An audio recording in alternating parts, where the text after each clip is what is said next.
Você vai aprender física, eu garanto.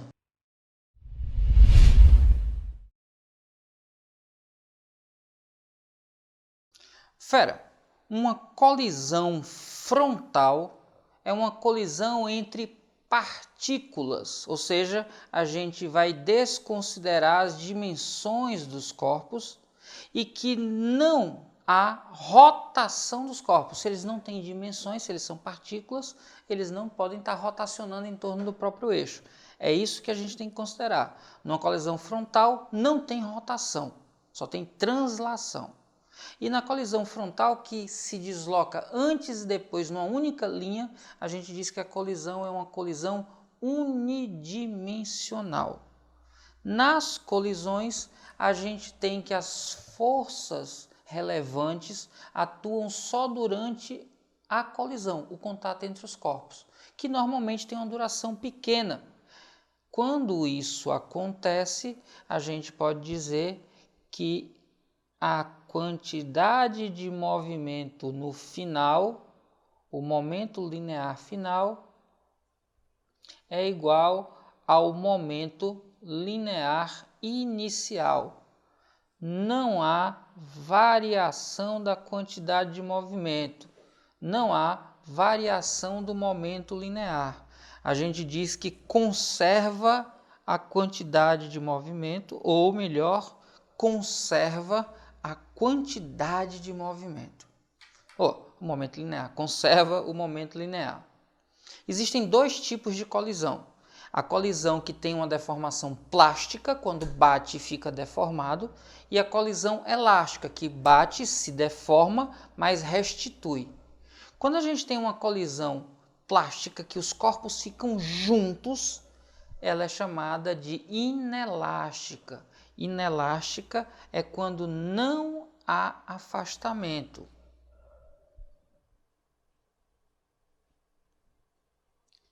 Na inelástica, os corpos ficam juntos, então após a colisão não há afastamento. Esse tipo de colisão respeita a conservação de momento, mas não respeita a conservação de energia. E mais do que isso, nesse tipo de colisão eu tenho a máxima perda de energia cinética do sistema. Quando eu tenho uma colisão inelástica, os corpos ficam juntos, não há afastamento após a colisão e a energia cinética tem máxima perda. Quando a colisão é elástica, há afastamento dos corpos depois da colisão, bate e separa. Na colisão inelástica, bate e fica junto. Na colisão elástica, bate e fica separado.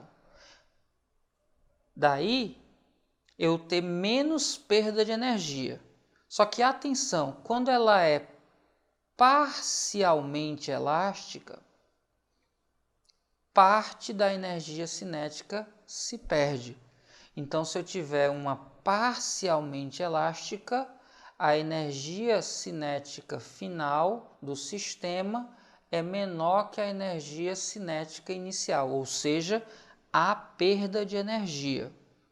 Se for perfeitamente elástica,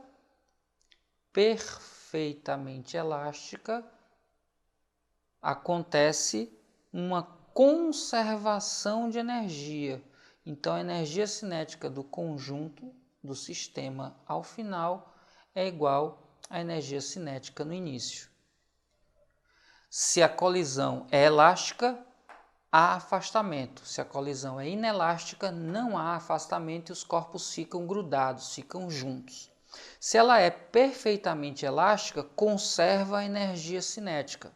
Se ela é parcialmente elástica, não conserva a energia cinética, tem perdas e por isso a energia cinética final é menor. Se ela é inelástica, ela não conserva a energia cinética e mais do que isso, é a situação onde eu tenho a máxima perda de energia. E aí, fera, já merece seu like? Então cai matando aí nesse like e já sabe, se tiver dúvida, deixa nos comentários que eu respondo. O airbag em um automóvel infla quando ocorre uma colisão, protegendo o passageiro de um ferimento grave. Considere que um automóvel de massa m, viajando a uma velocidade escalar v, bate na traseira de um caminhão de massa 3m, que está em repouso e em ponto morto em um cruzamento. Atenção, fera, dizer que está em ponto morto é dizer que o carro está solto. Se a colisão for perfeitamente inelástica, a velocidade escalar do conjunto automóvel-caminhão após a colisão é igual a... Fera, questão tranquila que fala de uma colisão inelástica. Então, antes os corpos estavam separados, depois eles estão juntos. Na colisão, a gente pode dizer que a quantidade de movimento depois da colisão é igual à quantidade de movimento antes da colisão. Em módulo, antes só o corpo de massa m tinha velocidade v. Então, depois eles passam a estar juntos com velocidade que eu chamei de x. Se eles estão juntos, eu somo as massas. Por isso, eu tenho que 4 vezes a massa m vezes a velocidade x é igual a m vezes a velocidade v mais zero, porque o segundo corpo estava parado. O valor de x, então, vai ser igual a m vezes v dividido por 4m que está multiplicando. Está multiplicando x de um lado, passa dividindo do outro. M simplifica com m e eu fico com v sobre 4. Então, a velocidade do conjunto após a colisão é igual a v sobre 4. E a alternativa que diz isso para a gente é a da letra A de aprovação. Aprovação que é o seu destino, fera. Vamos juntos. Um bloco viajando com uma determinada velocidade choca-se inelasticamente com outro bloco de mesma massa inicialmente em repouso. A razão entre a energia cinética do conjunto antes e depois do choque vale. Fera, essa questão quer comparar a energia cinética depois e energia antes. Na verdade, ele quer a razão entre antes e depois. Só que tem uma colisão. Então, atenção. Quando a gente tem uma colisão e essa colisão é do tipo inelástica, os corpos passam a se deslocar juntos depois da colisão. Por isso que aqui eu coloquei V1 igual a V2. Ora, antes e depois, quando as forças são apenas forças internas, o momento é o mesmo. Eu tenho que a quantidade de movimento depois da colisão é igual à quantidade de movimento antes da colisão. Depois da colisão, os dois corpos estão juntos e os dois corpos têm mesmas massas. Então, eu posso dizer que é massa m mais massa m vezes a velocidade que eles vão ter, que eu vou chamar de x. Antes, só o corpo 1 estava em movimento, então a velocidade dele eu chamei de v. Antes, a quantidade de movimento é simplesmente m vezes v. Logo, o valor da velocidade x vai ser mv, tudo isso dividido por m mais m, que é 2m. Então, eu vou ficar que a velocidade depois da colisão é igual a v sobre 2. Concorda comigo que se eu chamar V1 e V2 de x e x é metade de v, eu posso dizer que v é o dobro de x? É a mesma coisa. Ives, e por que eu estou fazendo isso? Porque na hora de fazer os cálculos na comparação, isso vai simplificar a vida da gente. Veja que ele quer uma comparação entre a energia do conjunto antes, então eu tenho a energia cinética do conjunto antes, dividida pela energia cinética do conjunto depois da colisão. Antes, apenas o corpo 1, com velocidade v, que vale o dobro de x, estava em movimento. Então, essa energia do conjunto é a massa do corpo 1 vezes a velocidade dele, que eu vou escrever como 2x, tudo isso ao quadrado, dividido por 2. Depois, o conjunto está em movimento. Então, são as duas massas M1 mais M2, que juntas valem 2m, e estão com a mesma velocidade que eu achei aqui, e vale x. E esse x está ao quadrado. Tudo isso dividido por 2. Perceba que eu tenho em cima m sobre 2. Eu posso simplificar esse m sobre 2 com esse m sobre 2 aqui embaixo. Aí eu vou ficar com 2 ao quadrado, 4, vezes x ao quadrado. Tudo isso dividido por 2 vezes x ao quadrado. Aí a gente vai ter que x ao quadrado em cima simplifica com x ao quadrado embaixo. 4 dividido por 2 é igual a 2.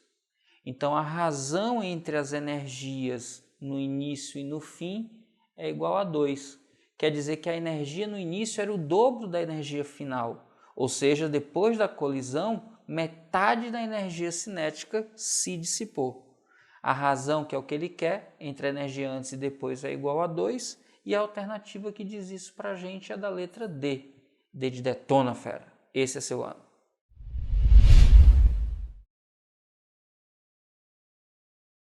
Olha aí, fera, uma questão agora em que o choque é parcialmente elástico. E diz aí que ocorre entre duas massas idênticas. Então, de novo, a massa do corpo 1 é igual à massa do corpo 2, que eu não sei quanto é, vou chamar simplesmente de m. O choque agora é parcialmente elástico, mas a gente já sabe, a quantidade de movimento final em toda a colisão é igual à quantidade de movimento inicial. Como eu tenho aí as duas velocidades positivas no início e no fim, eu tenho a mesma orientação. Na verdade, um deles está parado, né, fera? Então fica ainda mais fácil. Quantidade de movimento final e quantidade de movimento inicial terão a mesma orientação. Aí eu vou ter, então, massa de 1 vezes velocidade de 1, isso no final, mais massa de 2 vezes velocidade 2 no final, é igual massa 1 vezes velocidade 1 no início, mais massa 2 vezes velocidade 2 no início. Ora, todas as massas valem a mesma coisa, então vou substituir aqui massa 1 por m. O corpo 1, após a colisão, diz a questão, passa a ter velocidade 1, mais a massa 2 vale m, e eu quero saber exatamente qual a velocidade que 2 adquire após a colisão. Vou colocar aqui x. A massa 1, que vale m, inicialmente tinha velocidade igual a 5 metros por segundo. E a massa 2, que vale m, inicialmente estava em repouso. Fera, perceba que todos os termos têm m multiplicando. Eu posso então aqui simplificar todo mundo dividindo por m. Aí eu fico então com 1 mais x é igual a 5 mais 0, que é 5. X, que é a velocidade que eu estou procurando, é 5 menos 1, fera. 5 menos 1, 4 metros por segundo. Alternativa correta e de eita, poxa, coisa fácil. Fera, seja na colisão elástica, seja na colisão inelástica, a gente pode sempre armar uma equação a partir das quantidades de movimento. A quantidade de movimento no fim e no início tem mesmo valor. Então, basta só você tomar cuidado com a orientação, com o sentido. Quando forem iguais, você adota todo mundo positivo e aí faz as continhas que sai super simples. É muito fácil, é muito tranquilo. Ok, fera? Continue acompanhando o vídeo. Uma caminhonete de massa de 2.000 kg bateu na traseira de um sedã de massa 1.000 kg que estava parado no semáforo em uma rua horizontal. Após o impacto, os dois veículos deslizaram como um único bloco. Para a perícia, o motorista da caminhonete alegou que estava a menos de 20 km por hora quando o acidente ocorreu. A perícia constatou, analisando as marcas de frenagem, que a caminhonete arrastou o sedã em linha reta por uma distância de 10 metros. Com este dado e estimando que o coeficiente de atrito cinético era de 0,5, a perícia concluiu que a velocidade real da caminhonete em quilômetros por hora no momento da colisão era aproximadamente...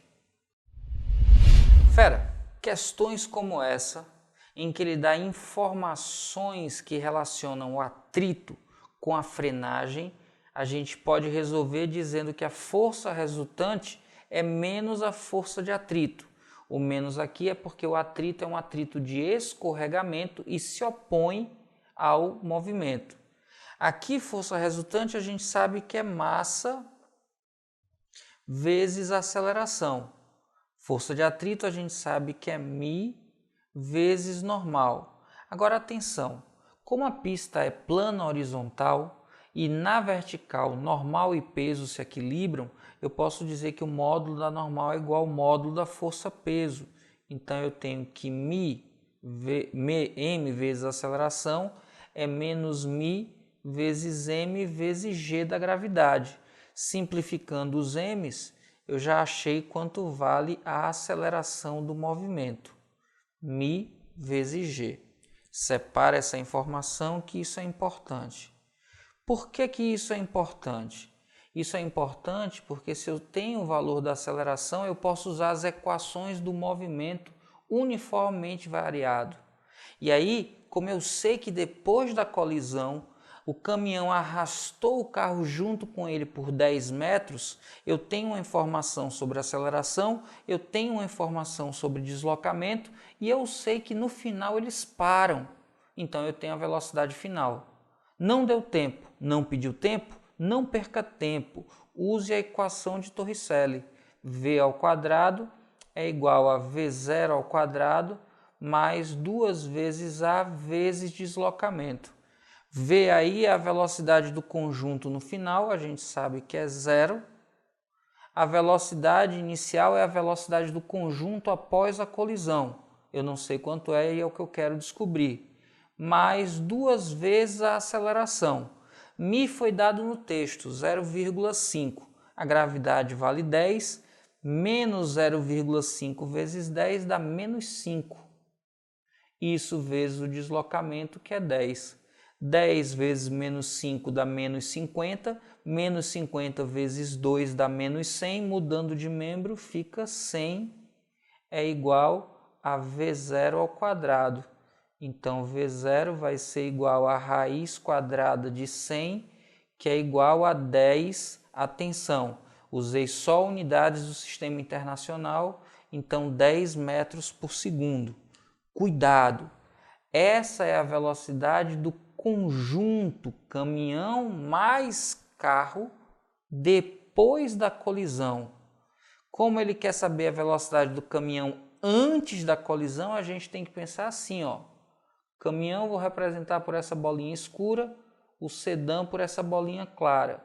Antes da colisão estão separados, depois da colisão estão juntos, porque a colisão foi inelástica.